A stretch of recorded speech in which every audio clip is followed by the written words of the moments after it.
स्वर्ग नर्क। एक बुजुर्ग औरत मर गई। यमराज उसे लेने आए। औरत ने यमराज से पूछा, आप मुझे स्वर्ग ले जाएंगे या नर्क?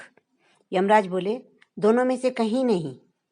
तुमने इस जन्म में बहुत ही अच्छे कर्म किए हैं, इसलिए मैं तुम्हें सीधे प्रभु के धाम ले जा रहा हूँ। बुजुर्ग औरत खुश हो गई और बोली, धन्यवाद, पर मेरी आपसे एक विनती है। मैंने इस धरती पर सभी से बहुत स्वर्ग नरक के बारे में सुना है। मैं एक बार इन दोनों जगहों को देखना चाहती हूँ। यमराज बोले, तुम्हारे कर्म अच्छे हैं, इसलिए मैं तुम्हारी ये इच्छा पूरी करता हूँ। चलो, हम स्वर्ग और नरक के रास्ते से होते हुए प्रभु के धाम चलेंगे। दोनों चल पड़े। सबसे पहले नरक आया। नरक में बुजुर्ग औरत ने जोर जोर से लोगों के रोने की आवाज़ सुनी। वहाँ सभी लोग दुबले पतले और बीमार दिखाई दे रहे थे। औरत ने एक आदमी से पूछा, यहाँ आप सब लोगों की ऐसी हालत क्यों है? आदमी बोला, तो और कैसी हालत होगी? मरने के बाद जब से यहाँ आए हैं, हमने एक दिन भी खाना नहीं खाया। भूख से हमारी आत्माएं तड़प रही हैं। बुजुर्ग औरत की नज़र एक विशाल पतीले पर पड़ी, जिसका कद करीब 300 फुट ऊंचा होगा। उस पतीले के ऊपर एक विशाल चम्मच लटका हुआ था। उस पतीले में से बहुत ही शानदार खुशबू आ रही थी। बुजुर्ग औरत ने आदमी से पूछा, इस पतीले में क्या है? वह आदमी मायूस होकर बोला, यह पतीला बहुत ही स्वादिष्ट खीर से हर समय भरा रहता है। बुजुर्ग औरत ने हैरानी से पूछा, इसमें खीर है? तो आप लोग पेट भरकर खीर खाते क्यों नहीं? भूख से क्यों तड़प रहे हैं? आदमी रो रो कर बोलने लगा, कैसे खाएंगे? पतीला 300 फीट ऊंचा है। हम में से कोई भी उस पतीले तक नहीं पहुंच पाता। बुजुर्ग औरत को उन पर तरस आ गया।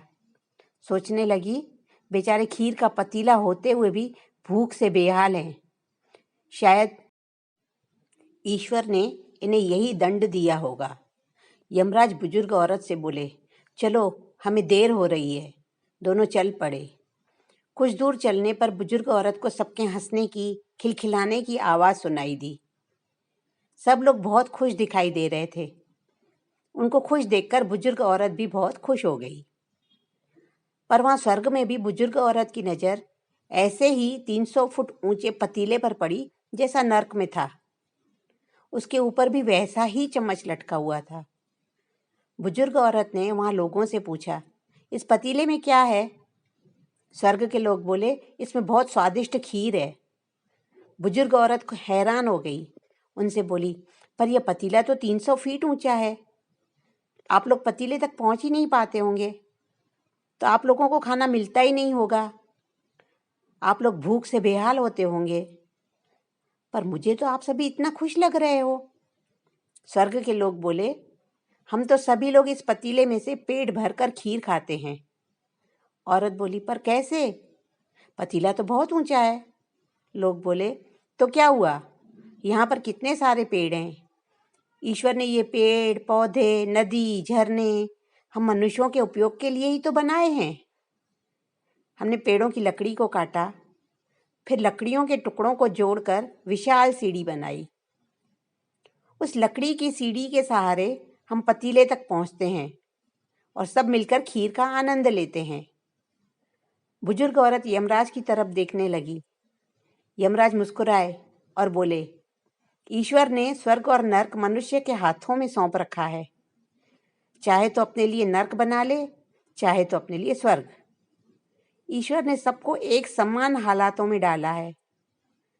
उसके लिए उसके सभी बच्चे एक समान हैं। वह किसी से भेदभाव नहीं करता। वहाँ नर्क में भी पेड़ पौधे सब थे। वे लोग खुद ही आलसी हैं।